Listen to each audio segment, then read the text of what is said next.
Welcome to our pod, and by that we mean on Wednesdays we read. I'm Hannah. I'm Laura. And together we are doing a deep dive into different book series. Right now, our mini-series is Shighten on the Wheel of Time, where we're looking at Robert Jordan's series, The Wheel of Time. So Laura, how are you doing today? What are you currently reading, watching, and enjoying? I am reading, actually I just finished up The Bluest Eye by Toni Morrison. We discussed that last week. What were your thoughts? I loved it. All of her books are so excellent. I can't say enough good things about them. And they just really make you think. I think everyone should read her books. I have only read 3 myself of hers, but they're all great. I think of the 3 that I've read, I liked Song of Solomon the most. Okay. But I would easily give them all 5 stars. Awesome. Yeah. I'm glad that you enjoyed it. What are you watching right now? Well, I'm still watching Jane the Virgin. And I love Rogelio so much. He is the star of that show. I love how much you love I think Rogelio. The actor's name is it Jaime Camil is his name. I was kind of looking into him because he is just so good that I was shocked that I had not seen him in anything before, but he's actually a telenovela star. He has been in telenovelas before, so he has a lot of experience with the whole telenovela thing, and it made sense to me. But he is just so good in that show, and he is one of the most likable characters, and you get so interested in all the side character stories in this show. It's really unlike any other show as far as their portrayal of side characters. Yeah, we discussed how we were texting back and forth about how much you grow to like Petra a lot. Yeah, she's actually a really good character too. I think she's really interesting, and she has like a lot of nuance to her. And I even said, like, sometimes I'm annoyed with Jane on that show. Like, she annoys me. My husband said the other day, I don't like Jane, and she's the star. I mean, I do like Jane, but I think she's a flawed heroine because she is like very holier than thou, and she is wishy-washy when it comes to her relationships. And she kind of like, I don't know. There's so much that happens between her and her mom, with her kind of looking down on her mom and how her mom has done things or how her mom lives her life that annoy me. And I just don't like it. And there's many times when Ziamara will say something about, I am the way that I am. I can enjoy these things. I can do things this way. It doesn't make me a bad mother. It doesn't make me a bad person. And I think that that's a very healthy way to look at your life. Right. And that Jane is just being a little bit shamey, and I don't enjoy that. Yeah, I think she's a little shamey, and I think she kind of expects it's like the curse of a protagonist where the entire story is technically about you, but because of that she really believes everything is about her. And sometimes there's so many moments though where Jane says to her mom something about, I need you to be the parent, and I'm sick of being the adult and all this, and I just don't think that that's fair.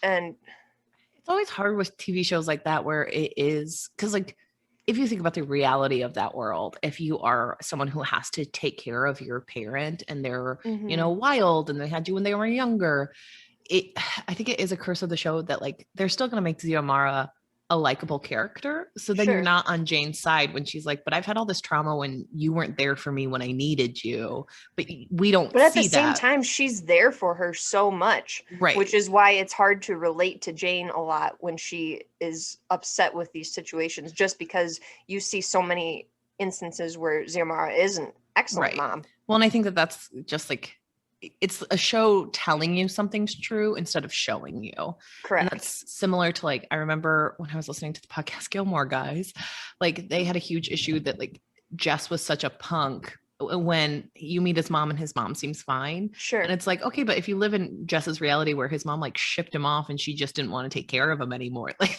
that is a weird experience. Even if you meet her and you like her, like people who are likable can still do crappy things to their kids. Right. So correct. But I think, yes, it's just hard when they're telling you that that's why Jess is the way he is and not and these things happen off screen, so you don't know about them, so you don't have that insider perspective like you do for some of the other storylines. Exactly. What have you been watching? I watched Promising Young Woman last night. I had a friend over. I am very safe now that I no longer have COVID. And we watched that movie. We rented it on Amazon for $4.99 because I wanted to see this movie for months. Like once I saw the first trailer, I was like, yes, this is exactly the movie I want to watch, Sure. So I will not be giving away any spoilers, but I'm happy that it got an Oscar nomination. I thought it was a very well done movie. I thought the theatricality of it was great. It is it's a very colorful movie. I know nothing about this movie.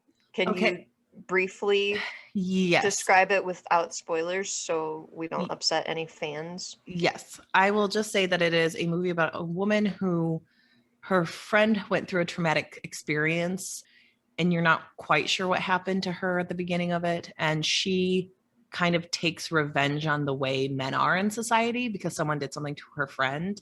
And she goes out to bars and pretends to be too drunk until men take her home. And then she reveals that she's in fact sober and they were trying to take advantage of her. And it's kind of like a revenge dark comedy movie. That's interesting. And it was very good.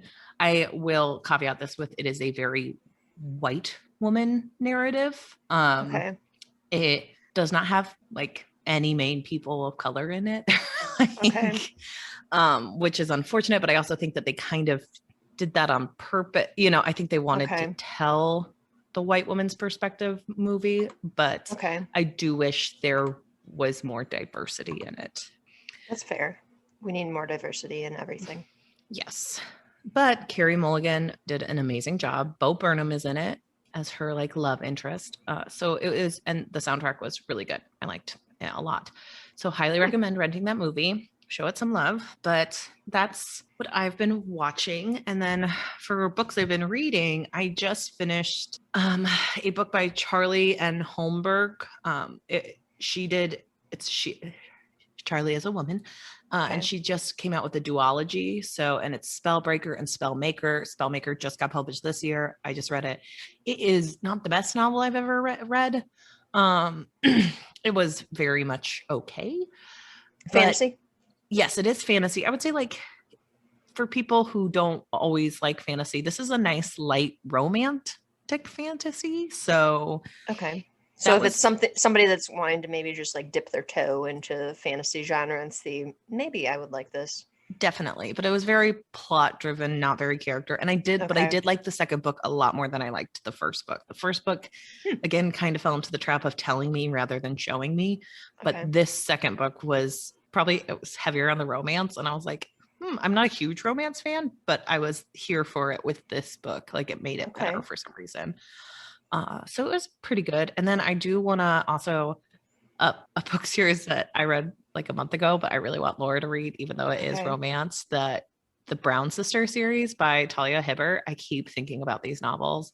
I have those on hold from the library to get them. So. I want you to read it so badly. My roommate just finished the first one, which is why it's there's a long list of people that want to read them. So. They're like very, very hyped up. And for a reason, it is like they're good. Very diverse romance. Like the first book, she has chronic pain, and like that's interesting to read about, and sure, a disabled character, that's awesome. Right. And especially in a romance. So good. And then the second one, it's like two people one person is dealing with heavy depression or had dealt with it in the past. And so you're learning about that person. And then the third book has an autistic character. And those are great books. And my roommate just finished the first one and is reading the second one. And she read it in like a day. And all of these books I've just like poured through. They're all over Bookstagram. I can't wait. Yeah, I've seen a million pictures of them on Instagram. It was really good. I got the last one on NetGalley, and my friend and I both read it. We're just the last one was probably the weakest, but it was still very good. Those are some of the things I'm reading and watching right now. Can I bring up another show that I started watching that I think you should watch? It's called Waffles and Mochi. It's starring Michelle Obama. Has that come out? It's out, Hannah. Oh my gosh. It's your favorite person in the world. I watched the first couple episodes. I'm trying to just do one episode at a time because I don't want to watch all of them and then be waiting for the next season. These But are meant to be savored, not binged, people. yeah, it's not like chips, people. You gotta take it slow, enjoy them. But in all seriousness, I have been watching this children's show on Netflix. It's very cute and it very reminiscent of Sesame Street to me. But they are puppets that are going on travels around the world. They work for a grocery store and they're learning how to become chefs. That's their goal. So they're learning about different food items from different places around the world and meeting different people. It's really cute. That's good. If you have kids, they would like it. I will tell my sisters to have their children watch it. Or, you know, they're like the perfect age for that. Sister who actually listens to the podcast, have your kids watch it. Yes. One of them is a baby. She will not understand, but no, eventually. I mean, later, but. Yeah. My family has been ridiculous. I told Laura the story, but a bird became trapped outside one of our like main windows. And its foot got caught in a piece of string from its nest. And so I freed it, and I have 3 older sisters, and I told them in like Marco Polo, which is an app where you just like videotape yourself. Yeah. Telling people things, and it sparked the biggest controversy of our lives, where we were divided 2 to 2, where 2 of them would have let the bird die and 2 of us would have saved the bird. So it's just, guys, would not let it die. I mean, it was going to die right outside my window. And they were like, good, then you can take care of it once it's dead. I'm like, so you're willing to get near it if it's dead? Like, no, just save it. Then you have to, what do you do with a dead bird? That's the whole, like, I'm like, if I had released it once it had died, it was going to like fall into my neighbor's yard, like my neighbor's like sitting area. So it's like, then you have to like their problem now. Yeah. Like, sorry for the dead bird. I could have saved it, but I didn't. But I hope the bird is okay. I think there are a couple birds who live like right above my window. So your sisters are afraid of birds? Yes, they are. There are a lot of people who are very afraid of birds. I don't get it. Like, I don't bird unless it's geese. Yes, you did say if you are afraid of geese, I understand, because when I was in college, there were geese all over the campus, and they were mean. They were very mean. And if you got too close, they would hiss at you and try to come at you. I don't know what they were protecting, if they had eggs nearby, but they are large and not nice. So I do agree. I understand if you're afraid of geese. And swans. Swans are huge also. They break people's arms and stuff. Mm-hmm. So I think there is a right to be, but they're like afraid of pigeons and tiny birds. And I don't know. Those are smaller than your palm. So that doesn't make that much sense to me. We all have irrational fears. One of the sisters who's also afraid of birds is also afraid of fish. I'm like, you know me, I'm afraid of ghosts, and I always think someone's living in my house without my knowledge. Those are my 2 big fears. That seems more scary to me, though, than a very small bird. I can understand when people are startled by things like birds or small frogs or mice, because a lot of times when you encounter them, they jump at you, or birds, when they're scared or flying around, they will accidentally fly into you, and that can be startling. But I don't know if I just saw a bird, if I would be afraid of it. I don't think I'm afraid of, or a mouse, if I would be afraid of it. You know what's the most interesting part of this conversation? You're wearing your bird bone sweatshirt. I am wearing my bird bone sweatshirt. I made a sweatshirt for my roommate because we always watch TV shows together. And there is a show called Playing House where they call one of the people Bird Bones. They always tell her, your body be banging. So I made her a sweatshirt that said Bird Bones with a picture of bird bones. And underneath they said, your body be banging. And more specifically, it's a chicken skeleton. It is a chicken skeleton. Thank you for knowing.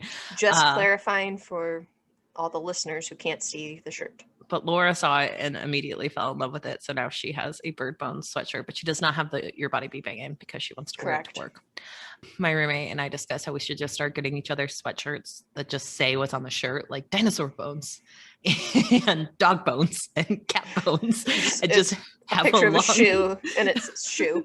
Yeah, like, I mean, I'm mostly around bones, but because you're just funny. Sticking with bones.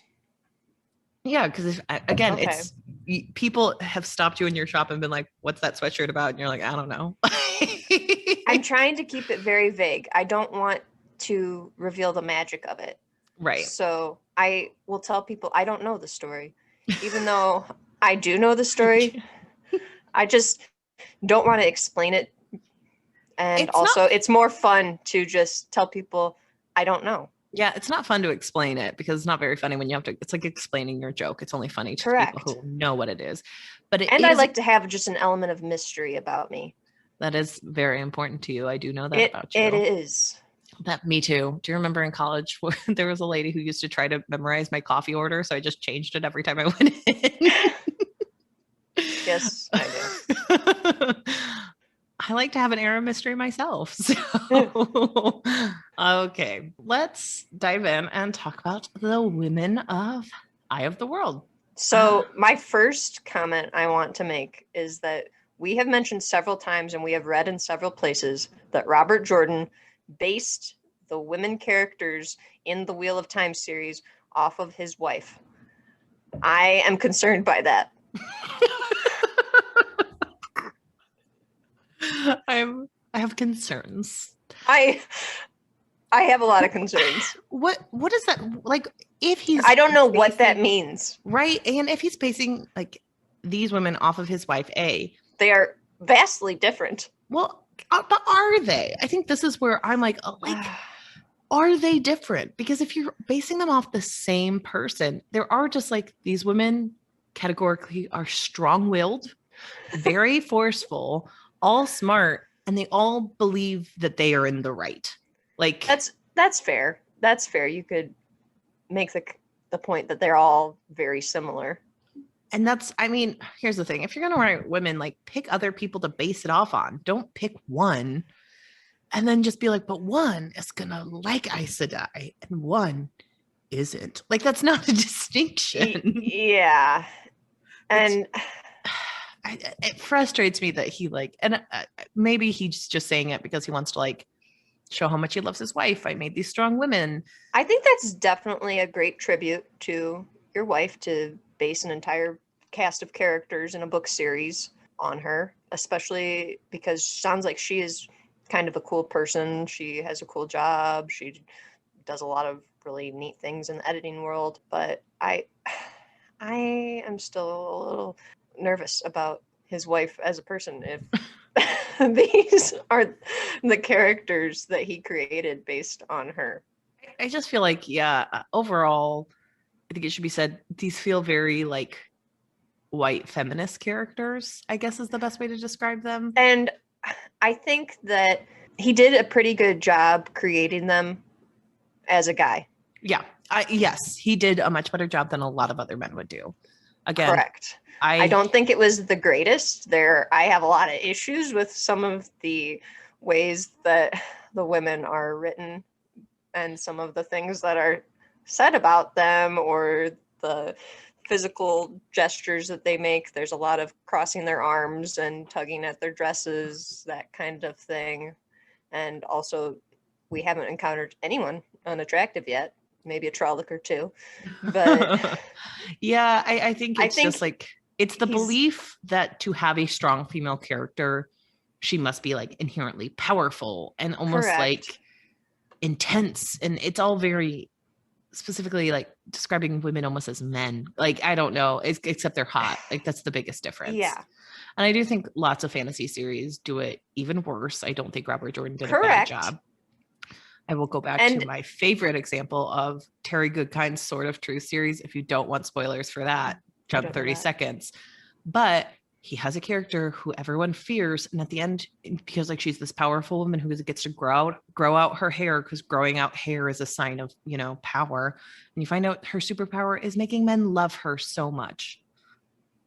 They can't stand it. Yeah. That's one side of things. This is much better. I don't know what to say about that, honestly. And like, that book was so terrible. There was also like, again, sorry, not to rag on a book that people might like, but there was like 200 pages of like just torture porn. Like, this man Similar to being, Riverdale, watching an yes, episode of Riverdale. yeah. Well, we had to mention it once, so you Here we mentioned go. it. Welcome to the Riverdale fan cast. But yes, it was just terrible. I did not like that book. Yeah, that doesn't sound great. But like, this book series is good. I just think it should be noted, like, these women are strong. Yes, it just feels a little one note sometimes. Correct. Because he's basing them off the same woman. The same person. Yes. Again, I think he did actually a pretty decent job with them as a male writer. I do think, though, that the men in the series so far are characters that are a little bit better written, which makes sense. Right. I would agree. Well, who do we want to talk about first? Let's talk about Moraine first. Okay. What do you think of her? I like Moraine. I mean, she's a female Gandalf. Like, exactly. She's capable. She's thoughtful. You can tell she's hiding things, but and I think don't know if she necessarily is hiding things, but it seems more like a situation where she waits for the opportunity to share things with people before, exposing them to too much before they're ready, if that makes sense. Because I think she knew really early on that Rand was the Dragon Reborn, but I don't think she wanted to overwhelm him, if that makes sense. And that's fair. I don't know. I do think that there is a slight secrecy to her because she's trying to okay, that's fair. She's trying to work in a world where she has more information than other people, and she's trying to push people in a very specific direction. Sure. I think she's doing that because she's capable and she knows what she's doing. But I also think that there is danger in being that person. There is a danger in hiding things from people so that you can get them to make a specific life choice that you want them to make. Yeah, it's pretty manipulative. Yeah. And I wouldn't describe her as manipulative. No. I just think yes. But you also have to think, too, that she is on a mission from the Aes Sedai to go there. So she's maybe just following orders from the Aes Sedai. Yeah. I mean, it's got to be hard because she is someone who appears to move about from the tower, more than most. And she sees a lot more of the world. And I think she's a lot more empathetic than a lot of other Aes Sedai women will be. Agree. So she has a lot of abilities, though, as far as her powers and channeling. She's very strong. Knows how to share how to use the power with the other girls. Yes. And she can hold her own. Like you and I said, a lot of our favorite parts were her and Nynaeve fighting against each other because it's interesting. Sure. That's an interesting dynamic. Right. And Nynaeve is a character who's everything's black and white, but with Moraine, she understands the gray area. It's like their fight where she's like, you couldn't save the inn. And she's like, well, I will pay money to help him rebuild. Sure. But if we had stayed, all we're doing is putting people in more danger to get the boys. And you have to start thinking outside of your own thoughts and feelings. It feels good to protect people, but sometimes the way to protect people is to not get involved, Right. And that's Nynaeve sometimes feels a little, she's much more, I guess, unfortunately using this word, emotional about things. Where I think that's a correct word because they often bring up throughout this book, and then I'm in the second book now, how emotions play a big part in Nynaeve's life and also her ability to channel. Yes. And I think she is very emotional, so she cannot always take a step back. But Moraine is kind of her foil, where Moraine does take a step back. Moraine does understand what's going on. She's also an older character, too. Yes. So a lot of that comes with age. Yes, that is true, too. We are much feistier than some of the old people we know. And we are not as feisty as some of the young people that I don't know because I don't know young people anymore. Yeah, what are your thoughts on Moraine? I think she's a good character, really. You like her. She has a lot of room for more as far as plot goes. Yes, I do know our friend Veronica. She questioned if she trusted Moraine at all. She thought Moraine was shifty, and the other characters don't necessarily trust her. Yes. So that's a fair assessment. I think you and I are more trusting of her because we like competent people. We're like, she seems so competent. I think that's where I'm at too. And I think also I kind of see her, like I mentioned, as just a teacher and someone that's helping Egwene and Nynaeve understand who they are, and the boys also understand who they are. And to me, helping people along a self-exploration journey makes me feel more trusting of her. I get that. Yeah, I don't necessarily get the vibe of like distrust, because it feels like I also think it helps that you meet other Aes Sedai that do feel shifty. So you're like, well, correct. I would trust and Moraine. The type of Aes Sedai she's part of the Blue Aja, which they are the Aes Sedai that are seeking justice. Correct me if I'm wrong. Okay. No, I believe that. And so I feel like she is not the type that we should be as leery of just because of that. Right. Because of her order. Black Aja, Red Aja, you probably want to be a little more concerned with. Right. And for context, there are 7 different Ajas. Red focus on, I am reading off of the fandom. It focuses on castigating the wrong and dangerous use of the one power, which means men, basically. Yes, and capturing male channelers and bringing them to the tower for gentling, as we discussed last time. Green Aja are ready to stand for the last battle. And they often marry. Yes, and they are the second largest Aja. Gray Aja focus on diplomacy and mediation in politics. They're the third largest. I guess this is going in order of how big they are. So red is the most, big groups, which seems dangerous. Yeah. Brown are focused on gathering and preserving knowledge. Yellow focus on healing. Blue on causes of righteousness and justice. And white on logic and philosophy. Which isn't the queen a white Aja? Yes, I believe so. There's also the black Aja, whose members are dark friends. And that's being denied right now in this world, that those exist. Correct. They don't think they exist. Yes. But those are all the different Ajas, and Moraine is part of the blue. And yeah, I think I trust her based on seeing other people who are less trustworthy around her. Mm-hmm. She always seems to be like trying to work in the boys' best interest, Correct. And I think that helps. She and Lan have a good relationship where they're like based on trust, They probably encountered a lot of things together too to help them build that trust. And it sounds like he's been her warder for a really long time. So It makes sense that they would trust each other. It's going to be interesting watching Rosamund Pike, the I don't know how to feel about it yet. I don't know either. The teaser trailer that they released on Instagram was not long enough to get any kind of impression of how we feel about her in that role. So also, people are going so hard for that trailer. Like, there are so many comments about. Well, it's like 15 seconds. So I know, but don't get upset, people. People are like, "Oh, how is this? What the channeling's gonna look like?" And I'm like, you could barely tell what's going on. Like, it's a picture of Rosamund Pike's face. It's just a lot of lightning. Yeah, all that I saw. Oh, no. And it'll be interesting. I like a lot of her work, but I also don't know how I feel about her as Moraine. Like. I think it will be difficult because a lot of the very popular roles that she has played, she plays a character where you don't know whether you like or dislike her. Right. And maybe that is the intent of this novel. We're not supposed to know. I guess you and I just really like Moraine. So that could be a thing. We don't know the way that her character is going to go throughout this series.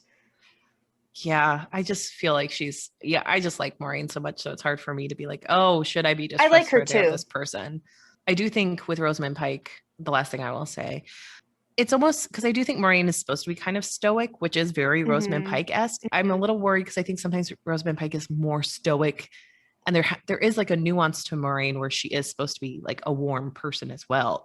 She's not just walking around not interacting with people.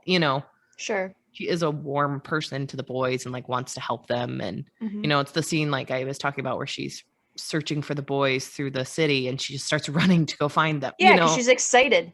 Right. Like those are much deeper, nuanced emotions. And I'm worried that I will not. I think it's also fair to say that she gets excited when she discovers things about the kids from Emmons Field, because she seems excited when she discovers that Rand has been healing Bella, or that Egwene can do some of these things as far as channeling goes, or when Perrin finds out about his powers, she kind of knew, and she's excited for him to explore that a little bit. Right. So she's interested. Yeah.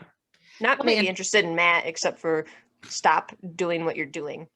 Now we have to fix all your mistakes. I guess the wheel weaves. The wheel weaves as the wheel turns. We're all part of the pattern, the tavern. And so she's just like, I guess Matt has to come with, because everybody hates Matt. Yeah. But we didn't get any comments that someone loves Matt. I am still wondering. Do we want to do Egwene or Nynaeve? Because we each like one character more than the other person. Correct.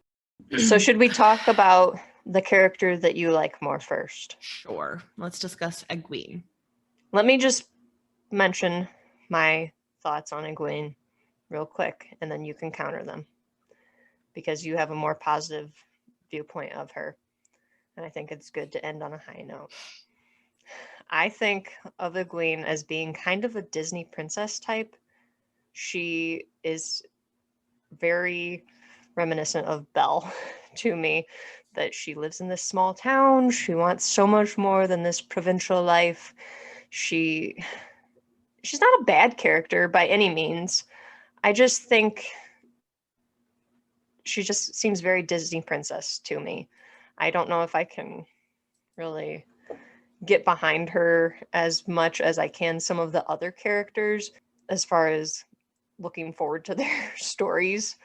But I do understand her role in the series and her relationship with some of the other characters. I think she definitely is trying to figure herself out, is excited about her journey. I think those are good things. I get very annoyed with the whole her and Rand being so in love with each other thing. That's annoying to me. But also, Egwene is quick to drop him in a hot second if she has another option, which, whatever. But yeah, I am not as big of an Egwene fan. Yes, I do know all of your feelings. I guess I look at Egwene differently than you. Like, I do understand the Disney princess, and again, we will say we often like people who we feel a certain kinship. So sure, as someone who grew up in a small town who did want to get out of it, having Egwene be like that, I think I'm just more willing to forgive some of the Disney princess things. That's fair. But I just think she's an interesting character. I think it's nice seeing a girl who wants to get out, and she's also the least, like, I get really sick of how much Matt talks about how you can't trust Aes Sedai and Aes Sedai are terrible. And it feels very bigoted to me. And it rubs me the wrong way. I agree with that. And so with the fact that Egwene is like, no, you guys are all stupid. Get your head out of your butts. She's fine. She's trying to help us. She's the only one that's helping us. Like, I don't, and like, this is Moraine. Moraine, yeah. And Egwene accepts her power very quickly. She wants to learn. I think she like does what any kid does, which is like she tries too hard to move too fast and doesn't trust the process. But those are frustrating qualities I find in her. I don't love her, she is a character who wants to be right way too much. And like, this is something I can say about all the women. Moraine a little bit less because she is older and, she doesn't butt heads with people as much, but like these women think they're right constantly and constantly like yell at the boys for being stupid and don't listen to them at all. And like, yes, sometimes you can ignore men, but like Egwene is not more knowledgeable than any of these boys, but she sometimes pretends she is. And that does bug me. But I like another thing that I want to point out about Egwene is that she seems to be kind of the type that likes to look to other characters to take the lead on situations or stances, and she so far will quickly follow Rand. She will follow Moraine, and I kind of want her to stand up for herself and be the leader a little bit more than she does. She does a little bit when she's off with Perrin, but when I think I disagree because I don't think she looks to Nynaeve a lot too. Yeah. I would just like her to maybe.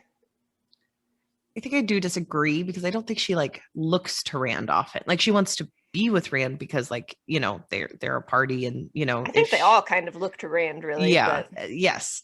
And so, but I don't think she like looks to him for guidance because they have fights all the time about things he disagrees with what she's doing, you know, and she's just kind of like, no, I'm going to do what I want to do.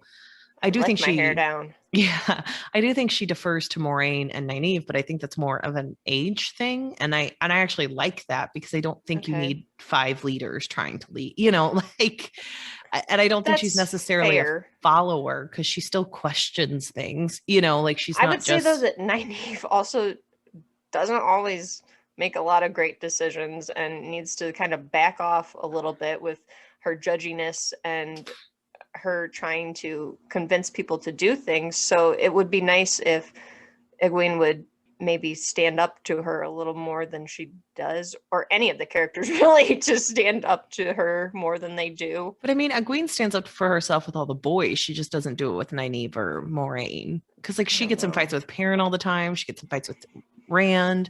She tells all the boys what to do. Like I don't see her as someone who like the boys will say something and she's like, yeah, I get it. Like I totally agree with you. Because she's not like that. I guess I just don't see her being much of a leader type as of yet. But. Yeah, I mean as of yet, but as of yet she's like the student character. So I don't think she has to be. Fair. Like I think she does question things with Moraine of like, why can't I push myself further? You say I'm so talented, you know. And Moraine gives her an explanation, but that's why I like Egwene. Do you think she's really talented? They said that she can channel pretty well. They said Nynaeve is stronger, but she did say she noticed like a strong spark in Egwene as well. Because that was why she said, Nynaeve, you can channel like more than any other, you know, more than a lot of people. Egwene is really talented too, but she can't hold a candle to you, you know. So I do think she is powerful. I think she's just the student character, so she's learning. So I don't think it's necessarily fair. She lacks leadership. It's more she is willing to take a step back and learn the process before she becomes a leader. And maybe I'm looking at this the wrong way, and she's just a character who in the first book is embracing the journey. Yes. And isn't quite ready to be that leader yet. I do wish she would slow down a little bit sometimes with like, I didn't like how cavalierly she started out on the journey. You know, it was like, you guys are going, so I get to go too. And I was like, that's a dumb reason to go. Yeah. That didn't make sense to me. I didn't like her characterization then. But overall, I do like Egwene because I think she's just someone who's learning. And I like that she's realistic because it's like Rand is so in love with her. He cannot get over her. It will be the end of him if they do not end up together.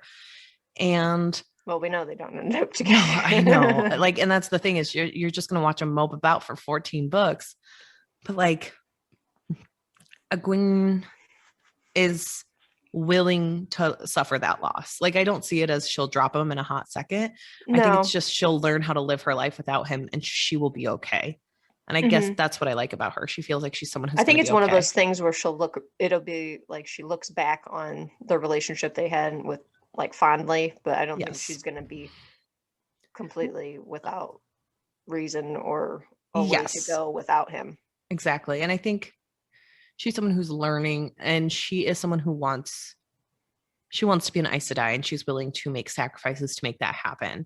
Correct. And I think she's making sacrifices for herself. You know, and Rand often makes sacrifices for other people. So she is not as selfless as Rand is. And she's not a selfless person, I would say, by any means. But I do really she's very concerned about how to advance herself with her powers and how to get to Tar Valon so she can, or is it Tar Valon? I can't remember how to say it. I say Tar Valon, but Tar Valon, okay. But we can also say Tar Valon. I don't know. I can't remember. I mean, guys, we're about to find out with the TV show, but yeah, they'll say it all right. Tar Valon. Yeah, Tar Valon. Tar Valon. Okay. I do think that that's a correct assessment of Egwene, though, that she is maybe not as selfless as some of the other characters, that she wants to get herself to that point before some of the other characters, but I wouldn't say she would just leave them behind. She does care about the other characters for sure. Yes. I don't think she doesn't care, but I do also like that, usually it's a feminine quality to think about everyone else, and the fact that she doesn't, I do think I like that about Egwene. Sure. So overall, I understand your criticisms. I just don't agree with them. That's fair. But overall, yes, she is the learning character. She is interesting. I think there is like a Disney princess critique you can make. I think that's probably my biggest issue.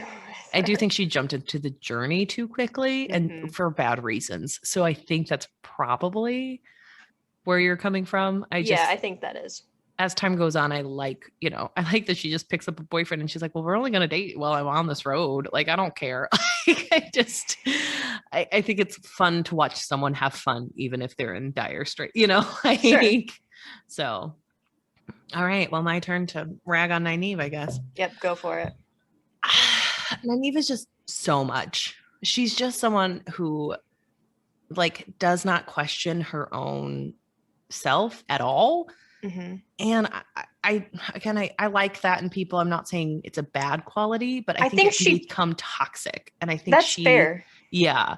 And she gets it to the point of toxicity sometimes. I think she's one of those people that you see throughout this book, especially, that she does not place a lot of trust in other people. So she trusts herself more than anyone, especially the unknown, like Moraine and the Aes Sedai, that they have their whole lives heard only really negative things about. Right. Yeah. I guess I just don't like people who it's like this thing you don't understand, so you hate it. I guess that's kind of how it feels with how people are. Not good. Yeah. I don't like that quality in her. It bugs me. It bugs me how every time Moraine knows what's going on and knows what she's doing, Nynaeve has to ask her 10 million questions and tell her she's wrong. And it's just you're only challenging it because you want her to be wrong. You're not challenging it because you have questions or because it's legitimate. It's just your own preconceived notions of her and the fact that you want her to be wrong. And that's not interesting. It bugs me. Fair. I hate how she's always eat these herbs, eat my herbs. You don't understand. I can do this. And it's just yes, she knows you can do this. Because she said multiple times, that you are strong and you are talented and you can do this. And for some reason, even though Moraine keeps telling you these things, you don't believe her because she happens to think she might be more capable in this situation. It's just annoying. I guess I also don't like Moraine's really not doing anything to Nynaeve besides explaining herself. So it's sure, calm down a little bit. Just it's not fun watching two women fight like this. I do think she has interesting conversations. I think it's interesting when she questions Moraine and the discussions they have. If you had been doing something your whole life though, and had success with it, if somebody just swooped in and told you, no, the reason that you're having this success is because of this. Do you think that you would instantly believe them though? Or do you think you would question them? I don't mind her questioning her because you're right. You would definitely question it. I think it's more just the challenging out for every single trip, Moraine being okay, well, we tried to find the boys. We lost them here. And her being so you're just going to leave them? And she's yeah, I have to go find the other one who has the coin. Right. I'm so far behind. I know that they're likely going to the city we all agreed upon. So yes, our best bet is to go with the other boy, and but when she questions her about hey, you had protection for these three boys and you didn't do anything for Egwene. Does she just not matter to you? And Egwene might not matter as much to Moraine. And I don't like that about Moraine, but so I like those questions. I just don't like the constant other questions and the constant challenging and I know how to do it too. It's sure. Okay. And I just, she irks me. I'm sure I will care more as time goes on, but I did not care about her romance with Lan quite as much. Apparently a lot of people overlooked it. They didn't even catch on to it until it was upon you. Right. Well, and that happened to me the first time I read it. It's very subtle how it's almost like playground crush, we're never going to talk to each other. They see each other from a distance and they're just kind of shyly looking at each other. Yeah. It's just, And I get that, but also like these are technically, she is still pretty young, but it seems like Lan's an adult.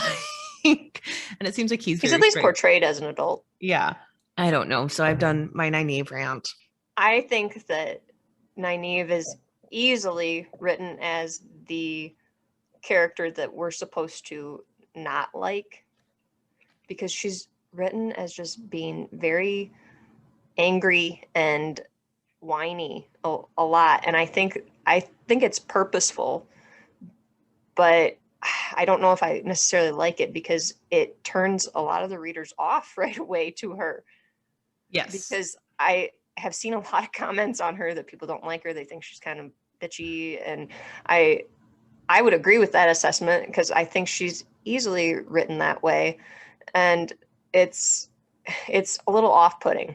But I would also say we should say that Nynaeve is actually the one that seems to be kind of a selfless character, and she really cares about the other people from Emmons Field. She wants to make sure that they are safe. She wants to take care of them. She is making herbs when they're hurt, or she goes after them to try and make sure they're okay. She cares about the people in her village because she's pretty torn when she's still away and the people in her village are with some sub-wisdom. So she does care about them. I think you can make the point that she, even though she comes off as kind of an angry and judgmental for sure person, that she's actually a fairly caring person. She cares about people. That is very true. So those characteristics usually aren't together in a person. So that I find interesting. Like we said, she holds a lot of stock in herself. To me, I think that that's one of the reasons I like her. She also, as we mentioned, is a very emotional person, and that's directly connected to her power, where she is more successful with her powers and her channeling ability when she gets emotional. And I think when she is emotionally connected to something, she's going to work harder and fight harder for it than when she's less connected, which could be a bad thing or could be a good thing, depending on the circumstance, I guess. Right. And I think it's really interesting that she is the one that's the more powerful of the girls from Emmons Field, because they're trying to play Egwene up as being Rand's counter, and I think it would have been easy to make her the most powerful one. That's true. But they choose Nynaeve for whatever reason, and that'll be interesting to see that develop. I think I agree with the thing on Lan that it's just kind of thrown on you, and it's currently not super interesting compared to other storylines, but it does have that forbidden love type thing, and I will be curious to see where that goes, if they have a secret romance or something. Right. I do think I am very interested in the forbidden love part. I will also say, like, my one final critique of Nynaeve is probably she is so self-sufficient, and you're right. She is someone who trusts herself more than anyone else. Yes. It's one of those things with okay, and a great leader knows how to delegate. You can't always be the perfect at everything, and maybe that's what I'm picking up on. It feels like she wants to be perfect at everything, and it's like, okay, but it's definitely a source of struggle and stress for her, though, because she's not able to juggle it all, and she's not able to do it all because she has, I think, a tremendous amount of guilt that she has to leave behind Emmons Field with a substitute wisdom. Right.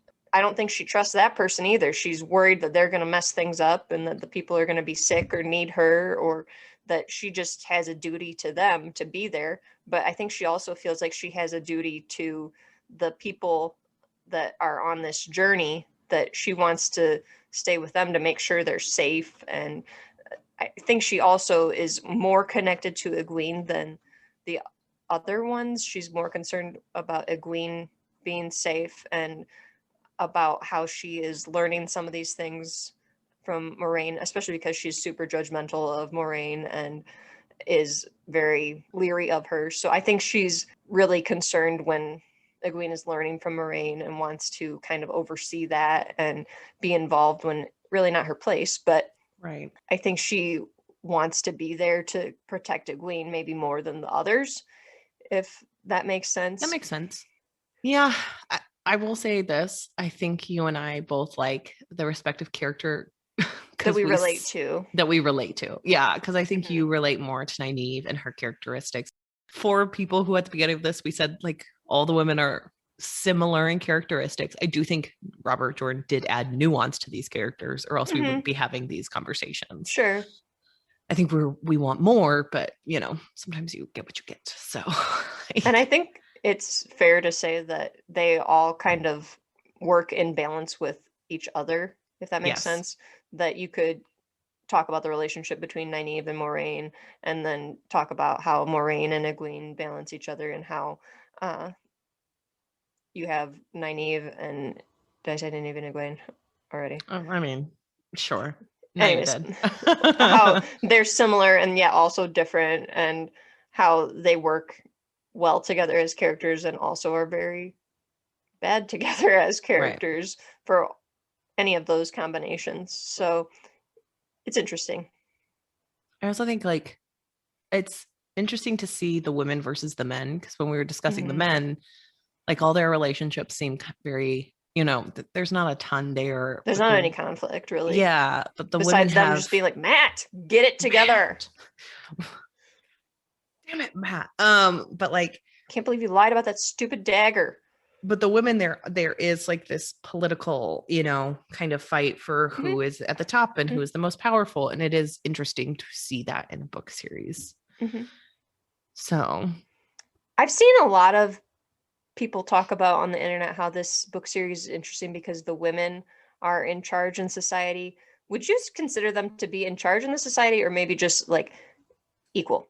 Well, I mean, it's like a female queen, and like it is a line of succession of women. And I think even in like their villages, they have a women's council, but there's also a village council or something, and men are on it. So it almost, I don't know whether I would say it's like women are in charge necessarily, but then again, they all listen to Nynaeve as the wisdom. So I guess I do think women are technically in charge. I will say again, it's like that white version of feminism, like where it's women have all these powerful roles, but for some reason, like Rand is the only one who can save the day, and he's a man, you know. So I do think that there is a little bit of like, I was recently listening to something. Did I bring this up before? I was listening to Yo, Is This Racist, which is an excellent podcast. And they were discussing like, yeah, it's kind of like when you make a pilot of a TV show where it's a galaxy far, far away, you know, and there's never been a male captain of the ship before. And so there's this white man who's the captain of the ship, but it's interesting because usually it's not white men. And it's like, but that's not furthering the cause, like, because in the real world, you're just hiring another white actor. Like, so it's performative, you know, it's like, what's the point? It's you wanting to excuse casting a white man. Right. And so sometimes it feels like making the women the people of power excuses the fact that this is a male protagonist who we are following, and he's going to save the day, and these women are going to make so many more mistakes than Rand, you know, like it's one of those things where it's you're excusing one thing by doing something performative. Point, actually. So that's my 2 cents on that. That was a revelation I had recently when I was thinking about this book. Like, I think that's an excellent point. So yes, I do think women are in charge, but I don't think that that's quite enough, I guess, is the best way to end that. So, and it sounds like you agree. I agree with that. Do you have any thoughts on anything else in like with the women characters? We have said a lot. There's also Min and Elaine and the Queen. Yes, that is true. I feel like there's not enough to talk about with any of them, besides the fact that like we both love Min. She's a badass. She seems really cool. I cannot wait for, like, I think I saw a photo of who's playing Min, and I was very invested in that. So I haven't really looked at the cast photos yet, but I'll have to look into that. Min, though, seems like a really cool character. I think it's awesome that she can see people's auras and that she knows that certain people are important. She gets glimpses of things, but can't quite put them totally together, but knows enough to know that certain things are going to happen or are not. I think that she's interesting just from the standpoint of being interested in Rand, but not to the point that Elaine or some of these other women are Jeez. interested in Lan, because Elaine is like, Rand, I need you. And it's like, okay, you guys just met. He just fell into your garden. That's creepy. Stop being obsessed with him. But she was very obsessed with him. yeah. Well, and she was like, Elaine kind of gave me Manic Pixie Dream Girl vibes. Like, oh, you fell into my garden. I guess I'll just help you. Yeah. I'm not a big fan of this character as of yet. She just seems like someone who it's the princess character who grew up in a kingdom who, Yeah. a man who doesn't even pay his taxes comes going to visit. Anywhere. I think Elaine is around for a while. And yes, I'm a little nervous about this character because so far I'm not a fan, but yeah, we don't see much of her. Well. The only things we really know about her, she's the heir of Andor, that her mom is an Aes Sedai, so I'm guessing she can also channel. Do we know if she can channel? Okay. I believe she can. Okay, and she is interested in Rand because she asks about him and stuff, and we know that she's very beautiful. I am nervous about how this character is going to go. The other ones at least are set up better, that you look forward to. Oh, I wonder how Egwene's powers are going to play out, or I wonder what's going to happen with Nynaeve. Is she going to get training? Or what's going to happen with Min? Will we see her again? Will she predict any more cool stuff? And then there's Elaine, where it's like she's very into Rand and she's a princess. I'm going to share my screen with you so you can see Min, because I do want you to see her. Oh, she's very pretty. Isn't she pretty? She looks like a badass. I'm very excited. And then that is Nynaeve. Okay. Oh, I know that's the Amerlin seat. Apologies. That's the Amerlin seat? Yeah, that's Rand with his brunette hair. They're going to dye red. That is not how I pictured Rand. I told you, he's just a white man with very specific cheekbones that they dyed his hair red. He does not look like he is meant to be a redhead. I have lots of thoughts, people. I don't know why, but I was picturing somewhat like a Rupert Grint type. Yeah, I think that's what you're supposed to be like picturing is Rupert Grint, just like hot. I don't know. That's Nynaeve. Oh, that's perfect. Yeah, she's perfect. That's almost exactly what I pictured. Oh, yeah. That's Matt. Yeah. Okay. He looks squirrely. No offense. That is Perrin. Okay, I can see that. He's got these sad Moby eyes. I can see him kind of being a tortured soul. That's Egwene. Okay. Jeez, the casting for Rand. It's so dumb. I don't like the Rand choice so far, but yeah. I guess I like the other casting. That seems very on par with what I had pictured in my mind.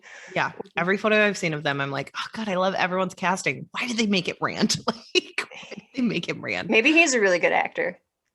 Let's hope so. His hair is dyed red right now, so you can go over to his Instagram or was dyed red. I can picture it in my mind, and it's not great. I mean, they did a pretty good job. I will say they at least dyed his eyebrows, unlike like Archie on Riverdale. Here I can. I don't need to see a picture of Archie. No. Oh, but, okay. Here, this is him with dyed red hair. So that's not horrible. It's not horrible, but it's not great. But we'll see. We're keeping an open mind, but also great casting otherwise. But yeah, I'm interested to see where Min goes. I think she's just a powerful character. I like her powers. I like what she does. I like what she brings to the table. Elaine, I could not. Do you think she'll be an Aes Sedai? No, I don't think so. I think she's more like Perrin style magic, Okay. It's a different kind of magic. It's a different kind of magic. I don't think she's doing this through like channeling. I do not care about Elaine. I do not care about Elaine. I know next week is our predictions, but just from what we know now, that we know Egwene and Rand aren't going to be together, I am very nervous that it's just going to be a setup for Elaine and Rand, and that it's going to be a very boring relationship to read about for 14 books. Could you imagine Rand? I mean, no, I think him and Egwene are going to be like, we'll save it for our prediction episode.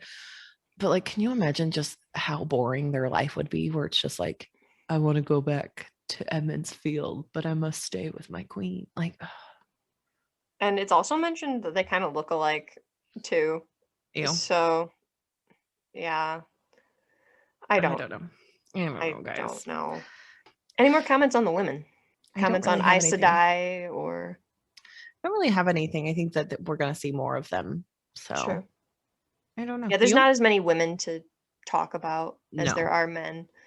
And I think just the 3 that we talked about extensively are the ones to get into. Yes. So I think the dynamic between the female channelers and the male channelers is interesting, and we're obviously going to learn more about that. It'll be interesting to see if they have more male channelers pop up besides Rand that are allowed to channel and are not just gentled immediately. So that'll be interesting to see where that goes. I agree. And maybe Rand could be kind of the start of some of those relationships between Aes Sedai and the male channelers getting better. Who knows? Yeah, I get that. So next week is our predictions episode. So everyone, please send in what you think will be happening in this book series. You can email us at ourpod@gmail.com. That's OWWR pod@gmail.com. You can also find us on Instagram and Twitter @ourpod. Please remember to rate, review, and subscribe. Those help us get out there to other people. And feel free to send us any message or question you have. Ben, thanks for joining us on Wednesdays We Read.